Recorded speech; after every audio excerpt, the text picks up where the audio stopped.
Fala, Mauro! Como é que você tá, cara? Fala, Betinha. Mas, Tudo bem? bora? Bora? Cara, e se a gente falar hoje um pouquinho sobre a nova república? O que você acha? Cara, bora. Acho que é uma boa. Inclusive, esse é um período aí da nossa política, né? Que em parte de início eu era ali criança, entre minha primeira infância, os 5 e os 10 anos. Boa parte dessa situação aí eu lembro de viver. Então a gente acaba tendo mais propriedade para falar, porque a gente sai um pouquinho dos roteiros, né? E fica mais fácil a comunicação. Cara, e se a gente pudesse roteirizar, como que você acha, assim? Tipo, porque a gente tem a Constituição de 1988, Movimento Caras Pintadas.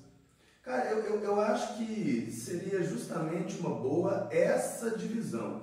A gente pode colocar isso como alguns marcos temporais importantes.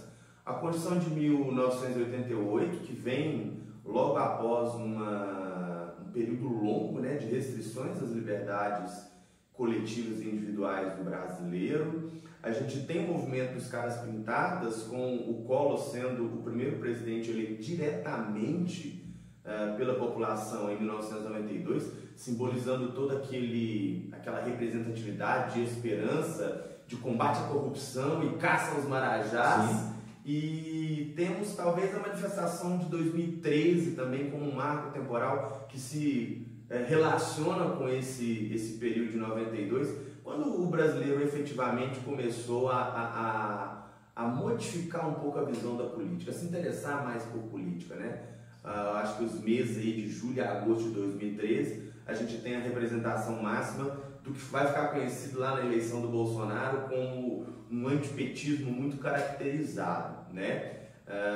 Então acho que a gente pode roteirizar isso: a Constituição de 88, os Caras Pintadas de 92 e os movimentos dos panelaços de 2003, né? Sim. Bora fazer então um resuminho aí. Eu acho que um resuminho não.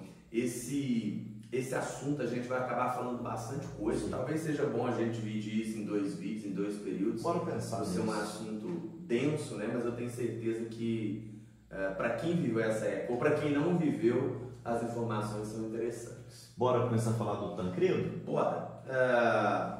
O Tancredo Neves, ele sem dúvida nenhuma foi aí um ponto de partida de renovação política depois da ditadura militar, né? Embora ele tenha sido eleito indiretamente pelo colégio eleitoral, ele deveria tomar posse lá no dia 15 de março de 1985, se não me falha a memória. No entanto, por complicações de saúde, ele acabou falecendo e esse fato acabou sendo impedido. Na ocasião, aí, a gente tem o seu vice, o José Sarney, que deveria assumir a presidência temporariamente até que ele pudesse assumir as suas funções. No entanto, como não ocorreu a recuperação do Tancredo, o Sarney acabou de presidente interino, assumindo aí a presidência da República e dando início a esse processo que atualmente a historiografia considera aí como a nova República. O Sarney, inclusive, ele era associado à Arena, né, ao Partido dos Militares. Eu ia até te perguntar isso, mas o Sarney não era, né? Gerava aquele medo do chamado entulho autoritário, né? A restrição das liberdades que poderiam voltar, no caso do Sarney assumir a presidência. Mas a história mostra que não foi isso que aconteceu. E durante a ditadura, a Arena passa a se chamar PDS? No momento em que acontece lá a revogação ainda no governo do Ernesto Geisel, do ato 2, né, do ato que estabelecia o bipartidarismo, vários partidos se organizaram, como o PDS, o PMDB, surge o PT, inclusive. Mas o Sarney, como primeira atitude como presidente da República, né, ele vai ter como missão eliminar aqueles instrumentos autoritários que geravam esse medo, desses chamados entulhos autoritários do período anterior, conhecido aí como a ditadura militar. Para isso, ele convoca uma Assembleia Constituinte, que acaba, de certa forma, mostrando que era necessário colocar representantes que deveriam elaborar uma nova Constituição do Brasil. Então, olha como é interessante esse período. Não significa estabelecer uma nova forma de pensamento a partir de uma Constituição que já existia. Significa elaborar uma nova Constituição totalmente totalmente diferente para que, a partir disso, a Constituição de 67, que era a Constituição do governo militar, pudesse realmente ser esquecida de fato. E, a partir disso, organizar o aspecto político a partir de uma nova Constituição e organizar o aspecto econômico, que já era aí em decorrência de uma grande crise inflacionária, da chamada década perdida, né? O período ali entre 78 e 88, o Brasil apresentou números significativos de forma negativa, aliás, né? Desculpa ter te interrompido, mas a inflação passou de 230%. Nossa, a inflação atingia números impressionantes, né? A gente tem esse dado, inclusive, desde a independência do Brasil, em 1822, não acontecia um aumento inflacionário tão alto. Eu lembro que em 1984, esse ano, né? Eu lembro não, né? A gente lê que em 1984, o ano que essa beleza que vos fala nasceu, inclusive. Eu nasci 3 anos depois. Não, eu te conheço. Em 1984, a inflação era de 223% ao ano. Em 85 já tinha passado para 235%. E uma das razões para isso era que, querendo ou não, os gastos que o governo acabava gerando para que se pudesse pagar a dívida externa aumentavam consideravelmente esse contexto inflacionário. E diante dessa situação, né, tanto os ministros do governo quanto o próprio presidente José Sarney precisavam aí adotar medidas que pudessem, enfim, acabar com esse contexto. Para isso vai ser criada uma série de planos econômicos, né? Eu costumo dizer que era engraçado porque parece que da noite para o dia eles tentavam resolver a situação tirando o zero da inflação e imprimindo papel moeda. Mas acabava que a real inflação era sendo mostrada no dia a dia. O Sarney desenvolveu o chamado Plano Cruzado, que era um pacote de medida econômica que visavam, primeiramente, conter a inflação. Dentro desse aspecto, criou-se aí uma nova moeda, né, o cruzado, e que deveria essa moeda substituir a antiga, o chamado cruzeiro. E o cruzado, cara, o Acelino Popó Freitas, né, lutador de boxe, ele era famoso pelo cruzado de esquerda e o direto de direita.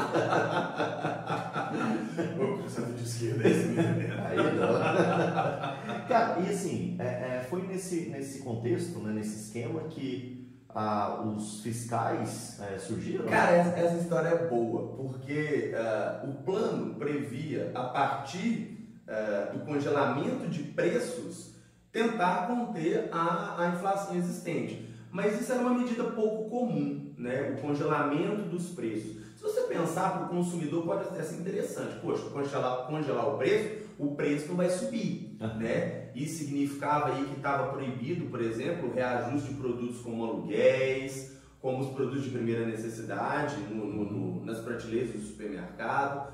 Então, esse plano cruzado, ele mobilizou os cidadãos a agirem como realmente fiscais. Tinha um broche escrito "Eu sou fiscal do Sarney", né? Sim. Que tinha aí a função de denunciar os comerciantes que porventura estivessem cometendo aí a infração dessa legislação, né? Aumentando aí os preços dos seus produtos. E uma dúvida, porque lá no Paraguai, né, uma das medidas que foi tomada durante a ditadura militar lá foi o congelamento dos preços e do salário.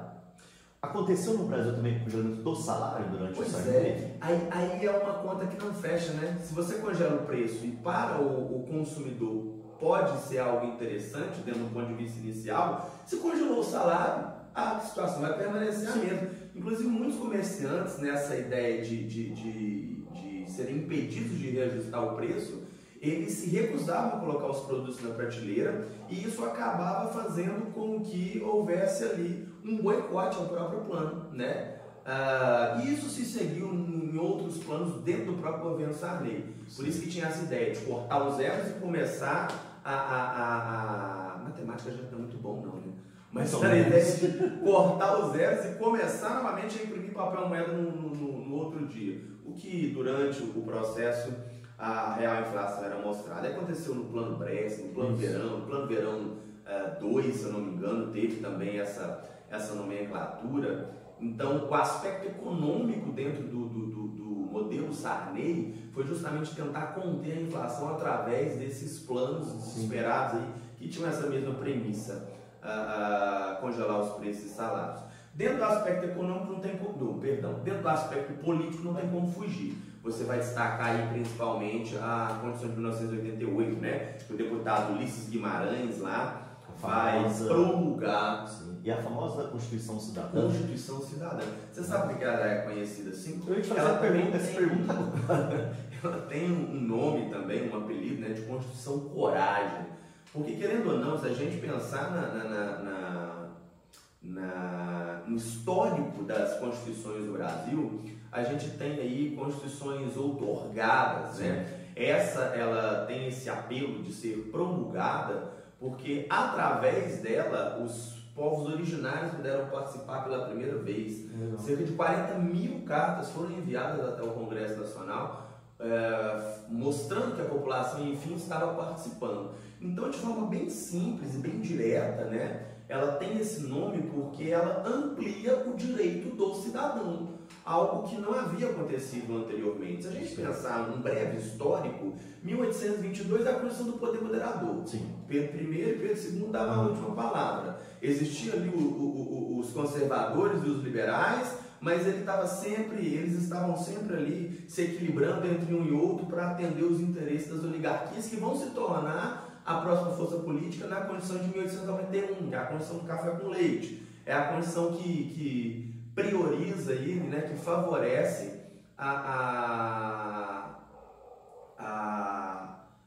o voto de cabresto, né?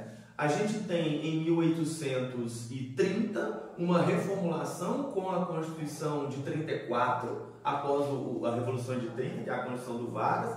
Pela primeira vez, por exemplo, a mulher poderia votar, mas desde que ela comprovasse a independência financeira do marido. Qual que comprovava?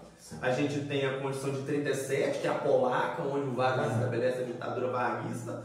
A Constituição de 46, que é a Constituição do populismo. E a Constituição de 67, que é a Constituição da ditadura militar. Então a gente tem sim um histórico de avanços, mas também de retrocessos ao longo da história constitucional. Essa não.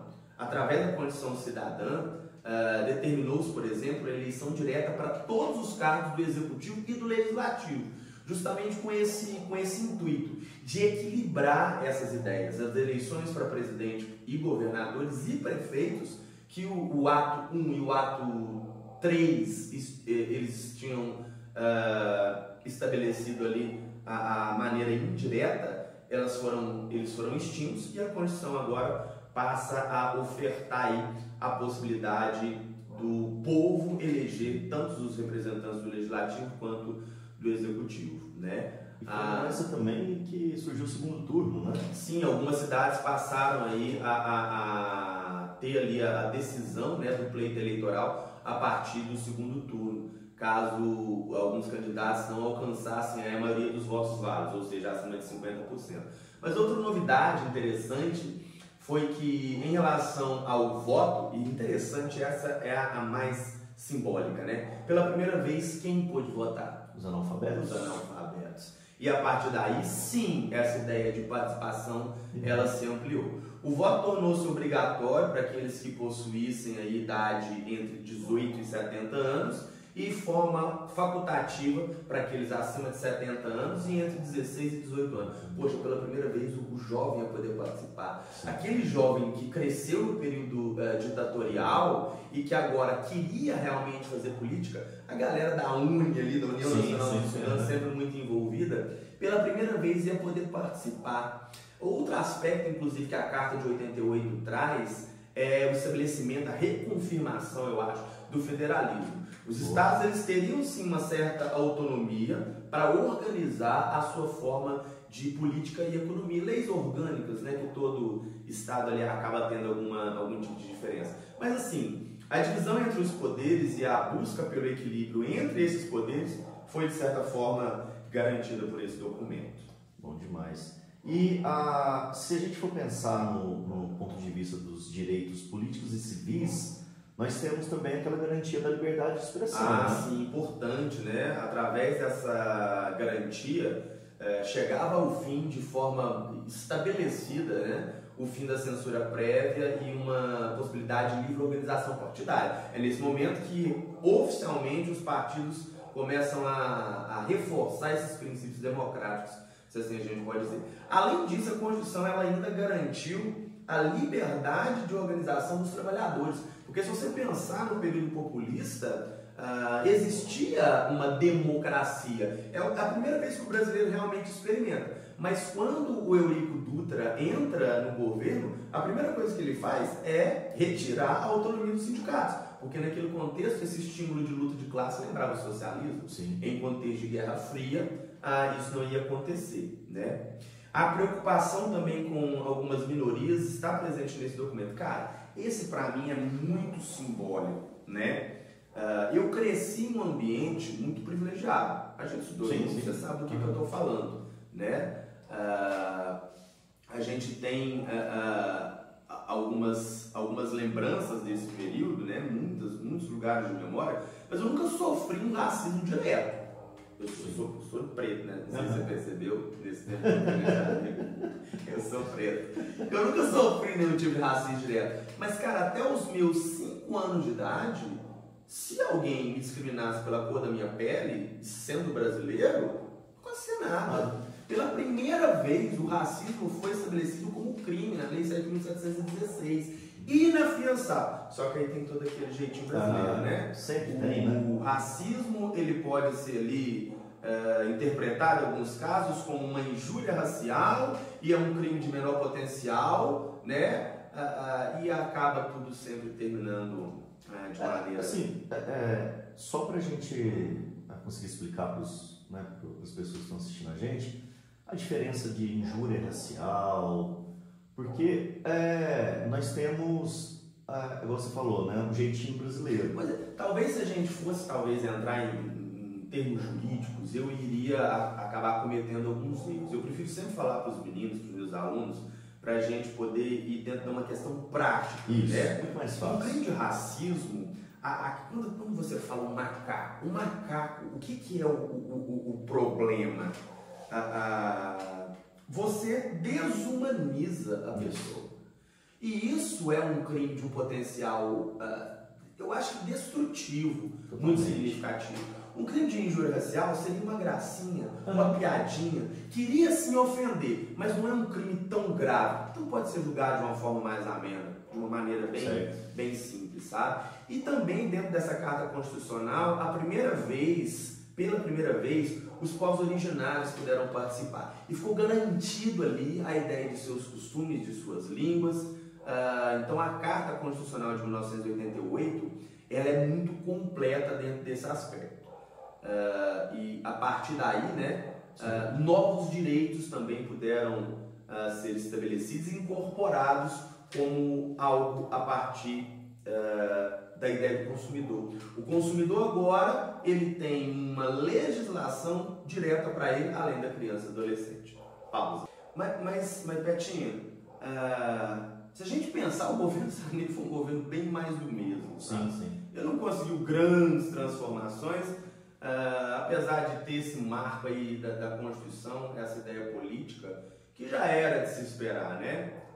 O Ulisses Guimarães, inclusive, que foi aquele que promulgou a Constituição, quando ele faleceu no acidente de helicóptero, né, lá em Angra dos Reis, foi uma comoção muito geral, porque alguns acho que até acreditavam que ele poderia assim, vir aí como um candidato, porque as eleições, inclusive, de 89, né, no final do governo Sarney, vão ser marcadas aí por algumas questões interessantes.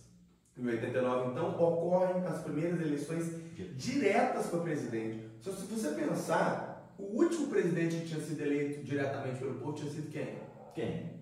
Aí você me apena. Eu sei que tinha sido cerca de mais ou menos 30 anos atrás. Cara, tinha sido Jânio Quadros. Nossa. Antes de inaugurar Brasília. Jânio Quadros? Jânio Quadros. Cara, porque se você... Não, perdão, antes de inaugurar Brasília não, né? Logo após a inauguração de Brasília, o Jânio Quadros é o primeiro presidente a tomar posse em Brasília. Porque o Juscelino não tomou posse em Brasília, né?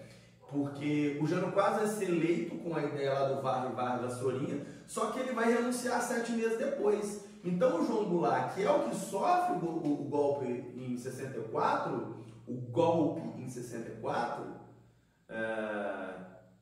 não vou nem falar, né, de revolução, né? Não dá nem para discutir. O golpe de 64,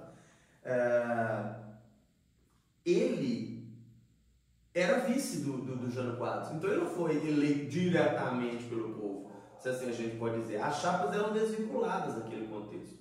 Ele vai sofrer o golpe, vai ficar 21 anos com processo de ditadura, o Sarney entra pelo colégio eleitoral. Então, em 89, pela primeira vez, a ideia de escolher o presidente ela era significativa. A euforia vai tomar conta aí de dezenas de pessoas, de partidos que vão lançar seus candidatos. Teve de tudo. Teve ali o Leonel Brizola, que tinha ajudado no golpe da legalidade. Teve o Silvio Santos, que vai se candidatar. Ele só não conseguiu manter a candidatura, né, por questões de registro partidário, que foi estabelecido de maneira errada, e o Tribunal Eleitoral acabou impugnando a sua candidatura. Mas 2 personagens aí são muito importantes. O Collor, o Fernando Collor de Mello, né? E o Lula. Sem dúvida nenhuma, esses são aí aqueles que têm uma ascensão significativa e vão ser aqueles que vão brigar aí por esse pleito. O Collor, ele já era um político conhecido no Alagoas, né? Sim. Era um candidato aí pelo extinto PRN, o Partido da Renovação Nacional, e que era herdeiro aí desses oligarcas do estado do Alagoas. Era uma família tradicionalmente vindo de políticas, né? E nessa época eles usavam lá o termo, né, os marajás. Cara, né? essa foi quem era desses marajás aí que o Collor tanto falava? O Collor falava que a principal bandeira de campanha dele seria a caça à corrupção. Sim. E aí o histórico brasileiro acabava fazendo com que isso fosse um discurso muito interessante para o povo. O marajá seria aquele que vivia às custas do governo, né, sem apresentar nenhum tipo de solução significativa. Um deputado que estava ali há 10, 20, 15 anos e não tinha aprovado nenhum tipo de proposta significativa, qualquer coincidência era coincidência, né? Mas enfim, então existia aí essa bandeira, que o Collor seria o candidato que iria acabar com a corrupção e caçar os marajás. O Collor era aquele cara jovial. Você lembra que ele vinha aqui em Araxá? Cara, andava de jet ski? Eu lembro da minha mãe dar água pro Collor lá eu morava lá na Bahia, né, na época. Então, o Collor, ele era aquele presidente que praticava esporte. Sim. Ele era o cara bonito, o cara que estava ao lado de belas mulheres e tal. Então, isso não só pegou a classe média, a classe alta, ao qual o discurso era direto, como também pegou a classe popular, justamente por essa ideia de acabar com a corrupção. A galera já estava farta. O Collor veio como uma simbologia de renovação. E do outro lado nós tínhamos o PT. O PT já se destacava significativamente com a ideia dos discursos que o Lula fazia lá no ABC Paulista, né, na região dos metalúrgicos lá do ABC. Ele era líder sindical, o Luiz Inácio Lula da Silva, né? Defendia algumas coisas mais assintosas durante a sua trajetória política, né? Como o direito dos trabalhadores, a necessidade de uma reforma agrária significativa no país, questionava os gastos relacionados à dívida pública. Então, não que o Lula não tivesse propostas, talvez, que para a época poderiam ser interessantes, mas eu acho que ele era muito assintoso. Será que não era um momento? Um momento, talvez, né? Poderia ser isso, um parênteses que a gente pode abrir uma discussão interessantíssima. E, como a gente falou, outras personalidades também acabavam se inscrevendo para concorrer ao cargo de presidente do país. E parece que depois, né, da posse, né, do Collor, né, ele anuncia aquele plano que é um pouquinho mais ousado, né, o famoso plano Collor. Né? Cara, essa parte ela é interessante, porque se a gente pensar, vai ter que fazer um corte tá muito devagar ali, o que será que está acontecendo? Tá devagar? Tá demais. Depois eu tenho que... Aí. É porque tem um negócio da velocidade, eu acho que ele dá para... Vamos fazer lá, entendeu? Cara, e o Collor, ele, né, é eleito, tá? E um dia após a sua posse, ele tem aquele plano ousado, né? O famoso plano Collor. Eu acho que, por tudo isso que a gente falou, né? Por essa campanha, a gente tem que lembrar que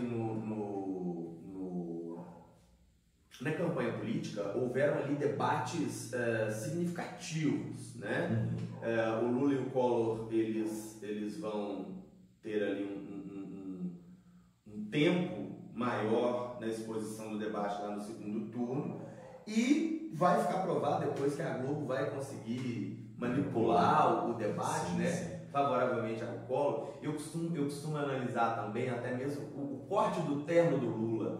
O Collor era mais preparado, né? Naquele contexto, ele demonstrava assim, talvez uma assessoria melhor que a do candidato do PT. E ele, quando entra na presidência, igual você mencionou aí, um dia após a posse, ele vai apresentar a principal medida para que ele pudesse acabar com o principal problema do país, que era qual? A inflação, né? E vai lançar aí o Plano Collor. O Plano Collor determinou novamente o congelamento de preços e salários. Olha como algumas questões relacionadas a erros cometidos anteriormente, novamente se estabeleciam. E estabeleceu uma nova moeda em substituição ao cruzado novo, que vai ser o cruzeiro. O governo também cortou uma série de gastos públicos, né? Realizou algumas demissões com o objetivo de aumentar a arrecadação e, claro, para aumentar a arrecadação faz o quê? Cria novos impostos, né? E outros que já existiam ainda sofreram reajuste.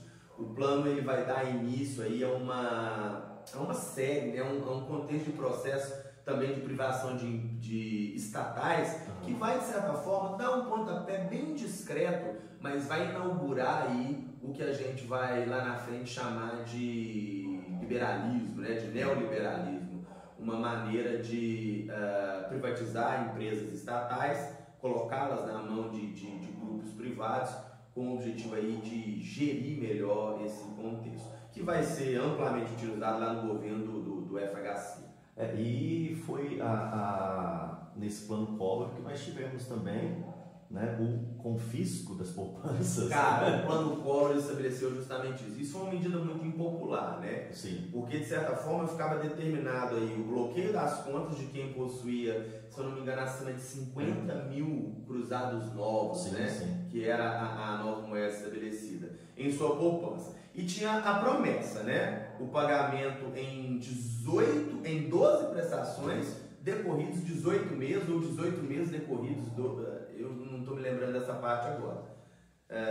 12 prestações após 18 meses, se eu não me engano, seria essa ideia. Só que muitas pessoas dependiam desse dinheiro, né? Sim. Haviam acumulado esse dinheiro a vida toda e simplesmente da noite para o dia as pessoas ficaram sem poder utilizar esses ativos financeiros aí por um período de 18 meses, realmente, se eu não me engano. 18 meses mesmo. E o pior foi que isso que ele fez não resolveu nada o problema da inflação. Essa medida ela provocou muita insatisfação entre os seus apoiadores e alguns setores também da sociedade, onde acabou que, de certa forma, o descontentamento ele atingiu justamente esse eleitorado, né? E acabou sendo agravado pelo fato do Plano Collor não ter resolvido o problema. O que se esperava que o Plano Collor pudesse fazer era conter a inflação. Só que aí tem um detalhe que pega. Além dessa insatisfação, no ano de 1992, o Pedro Collor, que era o irmão do Collor, no ano de 1992, ele marcou profundamente o início de uma grave crise política no governo Collor. Rumores de corrupção começavam a existir, onde o governo teria ali participação em escândalos de desvio de verbas públicas. O irmão do Collor de Mello, né, o Pedro Collor, ele foi a gente vai colocar depois na edição, inclusive, a capa da Veja da época, né? O Pedro Collor assim, de perfil, e aquela capa escrita, o Pedro Collor conta tudo, aquela capa é clássica, né? Então essas notícias começaram a ser divulgadas, onde possíveis irregularidades em torno do presidente durante ali o seu mandato acabavam acontecendo. Segundo as denúncias, fortes acusações colocavam o tesoureiro de campanha do Collor, que agora era uma espécie de líder paralelo do governo, o Paulo César Farias, o PC Farias, né, como aquele que controlou aí todo um esquema que desviava verbas para contas fantasmas em outros países, além de favorecer aí algumas empreiteiras com obras públicas. A gente tem isso muito forte no nosso país também, né? As empreiteiras tiveram ali o seu namoro no populismo, a sua lua de mel na era ditatorial, né? Sim. Uma manutenção desse casamento aí no início da República, tem algumas que estão divorciando. E a gente não pode esquecer, você falou do PC Farias. Ele foi assassinado, sim, né? O PC Farias foi assassinado. E essa foto tem até hoje disponível na internet, né? Ele foi assassinado aí com a sua namorada, Suzana Marcolino, se eu não me engano, era o sobrenome dela. É uma foto bem emblemática, emblemática e chocante, né? Sem contar que, além dessas questões relacionadas ao escândalo de corrupção, havia a ideia da Casa da Dinda. A Casa da Dinda era uma mansão, né, da família Collor, no Lago Sul, em Brasília, que é uma característica de um luxo, de uma ostentação muito grande. E tinham passado recentemente por uma reforma que havia custado em cerca de 4,5 milhões de dólares. Nossa. E esse dinheiro tinha vindo de onde? De contas públicas. Isso causou aí uma comoção geral, né? As denúncias feitas pela imprensa, através do irmão do Collor, né, acabaram aí abalando o governo. E em resposta a isso, em 1992, essa também é boa, o Collor vai à televisão, em rede nacional, e ele chama a população, principalmente aqueles que o apoiaram, para que eles pudessem sair às ruas e no domingo, né, daquela mesma semana, em demonstração de apoio ao presidente, pintar o rosto ou colocar panos e tecidos e toalhas com as cores da bandeira do Brasil nas suas janelas. E isso realmente aconteceu, né? Só que não era em relação ao apoio. As pressões populares, elas começaram a demonstrar ali justamente essa fragilidade que o governo Collor havia alcançado a partir daí. E a população realmente saiu às ruas, a população colocou ali as cores verde e amarelo nas casas, nos apartamentos, só que eles exigiam que, além das investigações que não deveriam acabar em pizza, queriam realmente o fim, a saída do presidente Collor. Eu costumo dizer também que isso representava muito a ideia dos jovens, por isso a ideia das caras pintadas. Sim. Os jovens vão sair às ruas porque muitos, pela primeira vez, haviam votado no candidato que eles escolheram. E a partir disso, seria uma traição muito grande, né? Aquele presidente que eles depositaram toda a esperança e que havia traído essa confiança.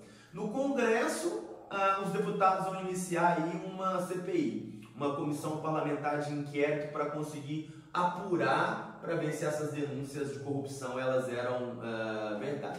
Diante dessa pressão, né, o Collor aí vai tentar acabar renunciando. Na verdade, nunca foi comprovado diretamente a ligação do Collor. Mas como é que o presidente do país não tem noção do que está acontecendo no seu governo, né? Ele vai tentar renunciar, mas o Congresso Nacional não vai aprovar, vai acabar optando então por votar pelo impeachment. O impeachment, na tradução literal, vai ser o impedimento, né? Ele estava impedido a partir daí de exercer as suas funções pelo qual ele havia sido eleito. Os deputados e senadores, aí, em sua maioria, vão votar pelo impedimento do presidente, e ele, ainda na tentativa de não perder os seus direitos políticos, ele vai renunciar, mas não vai adiantar, né? Os seus direitos políticos serão cassados, ele vai ficar aí um longo período. São 8 anos. 8 anos, né? Eu não vou me recordar o ano que ele foi reeleito, se não me engano é 2007. 2007. Isso 2007. Lá no estado do Alagoas. No Alagoas, lembra do que a gente falou lá no início, né? Ele vai... E foi senador ainda, hein? Não, mas ele foi um dos senadores mais votados do país nesse contexto. O brasileiro tem a memória curta. Né? Não, eu acho que ele saiu do Senado nesse último pleito. Sim, agora, sim, de foi. 2022, Estava até agora. né? Tava assim. Mas assim, essa história ela é interessante, porque, querendo ou não, o Collor foi uma ascensão meteórica, né? E os conchavos políticos, as colisões partidárias, na verdade, que foram feitas lá, deixaram com que o seu vice, Itamar Franco, assumisse a presidência no lugar do Collor. A primeira preocupação de Itamar, justamente, era conquistar a simpatia dos partidos. Sim. E ele, habilidosamente, antes que o Collor pudesse realmente cair, ele já havia se afastado do contexto partidário. Então, de certa maneira, a ideia dessa desvinculação da imagem do Collor promoveu aí o rompimento com o Itamar Franco. E o Itamar Franco vai começar ali o governo com uma certa tranquilidade para que ele pudesse governar. Ele vai conseguir apoio dos partidos restantes, né? O Itamar ele era um político mineiro que se tornou um presidente popular e chegou inclusive a ter 79% de aprovação no final do seu mandato. Isso, significativamente. Meu Deus, isso aí, não recordo outro presidente com uma aprovação tão alta. O Lula, se eu não me engano, teve 78 no seu primeiro mandato, né? Verdade. Então, uma questão interessantíssima do Itamar, por exemplo, é a ideia do Fusca, né? O Itamar retomou aí a produção do Fusca lá no ano de 94 até 96, onde ele buscava ser uma alternativa a outros carros mais caros, né? Para a família brasileira. Não deu certo porque já existiam carros mais modernos, como o Fiat Uno e o Corsa. O Uninho você põe não, se eu começar a falar de carro, eu vou até amanhã. E o Uno tem aquela característica, né? Você coloca uma escada em cima e já era. Mas, cara, querendo ou não, a maior realização do governo Itamar é o Plano Real, né? Que começa no governo Itamar, inclusive. Isso. Muita gente acredita essa ideia ao Fernando Henrique Cardoso, o que não deixa de ser uma verdade. O Fernando Henrique Cardoso, do FHC, ele vai ser aquele que coordena a equipe de economistas que vão conceber o Plano Real. Eu costumo dizer que quando você faz uma leitura sobre esse momento, o Plano Real ele estabeleceu algumas diretrizes diferentes dos planos que haviam sido elencados anteriormente.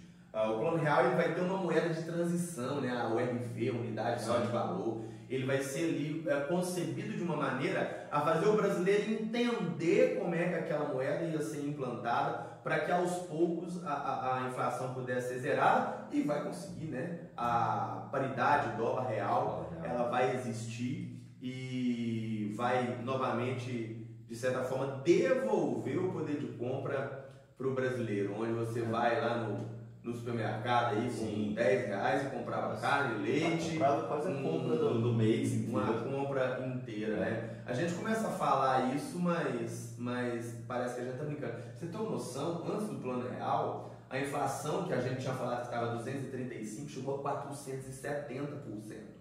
O Cruzeiro ele vai ser gradativamente transformado nessa nova moeda aí que a gente chama até hoje de real. E o que você falou de igualar, né, equiparar o real ao dólar, isso foi muito importante também porque vai facilitar importações, né? Você de máquinas, né? Matérias-primas. O Collor, inclusive, já tinha até falado que o Brasil fica muito vinculado à indústria automobilística, né? Que os carros eram carroças, né? E facilitar a importação vai facilitar também a entrada de empresas estrangeiras no nosso país. Mas o governo também não foi logicamente só isso, né? O governo vai diminuir a emissão de papel moeda para fortalecer a moeda, vai elevar a taxa de juros e vai promover uma política de privatização para tentar reduzir aí os custos públicos, né? Para passar isso para a iniciativa privada. E claro, o sucesso foi inegável. O real fazer com que a inflação pudesse atingir menos de 1% ao mês, garantiu ao Fernando Henrique Cardoso a propaganda que ele precisava para quê? Para se candidatar como presidente do país no pleito que estava por vir aí. Esse fato, sem dúvida, colaborou para que as eleições e a sucessão de Itamar Franco pelo candidato do PSDB, né, pudesse derrotar novamente quem? Lula. O Lula. Dessa vez no primeiro turno. Dessa vez no primeiro turno. Não, o sucesso do Real era significativo. Então eu acho que o Fernando Henrique Cardoso tinha aí material de sobra para fazer a sua campanha. Para a gente ter uma noção, depois da ditadura militar, né, a gente passa por um período muito conturbado de início dessa redemocratização. E os governos do Fernando Henrique Cardoso, eles vão ser aqueles que confirmam essa estabilidade política. Então isso acaba sendo muito importante, né? No Congresso Nacional, inclusive, essa estabilidade ela vai ser garantida pela ideia de que dois grandes partidos vão acabar sendo aliados do PSDB, que vai ser o PMDB e o PFL. Então, a junção desses grandes partidos vão fazer com que a real estabilidade democrática apareça. Mas não pense que o governo Fernando Henrique Cardoso foi um governo extremamente popular, não. Né? Pelo sucesso do Plano Real, a gente pode sim considerar que no primeiro mandato o FHC se preocupou com uma coisa, que foi com a emenda constitucional para que pudesse permitir a reeleição dos cargos do executivo, prefeito, governador e presidente, né? Ele se debruçou no sucesso do Real e fez com que essa emenda pudesse ser aprovada. Na economia, a maior preocupação do governo Fernando Henrique Cardoso foi com a manutenção de uma estabilidade econômica criada pelo Plano Real. Então, quando ele se viu ali envolto em algumas crises internacionais, inclusive, a principal ideia era justamente controlar a inflação e manter o fortalecimento da nova moeda, né? Era necessário manter aquilo que já havia se conquistado com o Plano Real e buscar um crescimento gradativo da economia do país, o que não aconteceu, né?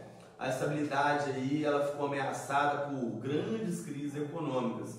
A gente tem como exemplo aí a crise asiática, a crise mexicana, a Argentina, né? A Argentina não estava nessa situação que está atualmente, mas também já demonstrava aí dificuldades de lidar com a questão econômica. Mas enfim, mesmo com essas dificuldades, a inflação se manteve controlada com essa nova moeda, que ela não se desvalorizou de maneira tão significativa quanto tinha acontecido em anos anteriores. Mas a gente tem também um outro desafio enfrentado pelo governo Fernando Henrique Cardoso, que durante os 8 anos de governo, por essa ausência de crescimento, muitos bancos nacionais acabaram falindo. E isso acontecia em decorrência da lucratividade que a inflação gerava para esses bancos, né?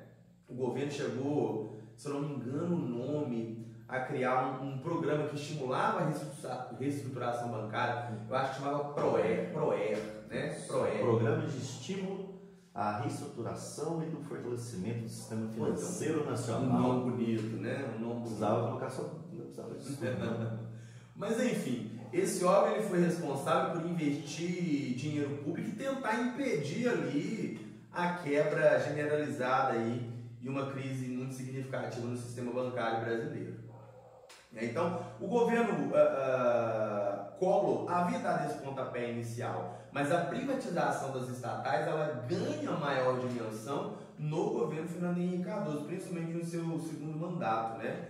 A gente vai lembrar também que o Fernando Henrique Cardoso ele passou aí como símbolos da era FHC, né? Grandes empresas estatais que inclusive tinham sido estabelecidas lá no governo Vargas e que durante a ditadura acabaram ficando necessitadas de grandes investimentos para que pudesse se manter aí competitiva, principalmente relacionada aí à questão tecnológica, né? A gente está próximo aí de uma virada de milênio onde o advento da internet realmente vai chegar. A internet chega realmente a partir de 2005.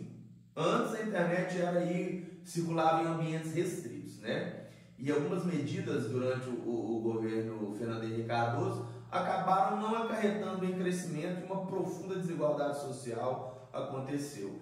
Inclusive o governo dele foi taxado aí de ter sido um governo para os ricos, né? Sim. Eu lembro que no final do governo tinha uma taxa de desemprego acima de 7%.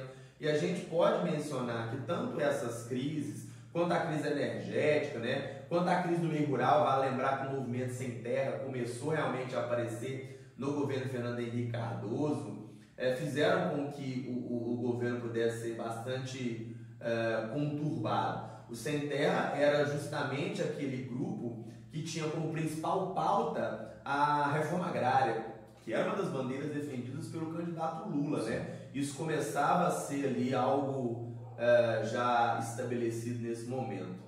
E a partir daí, o Fernando Henrique Cardoso não teve tanta habilidade para lidar com essas questões.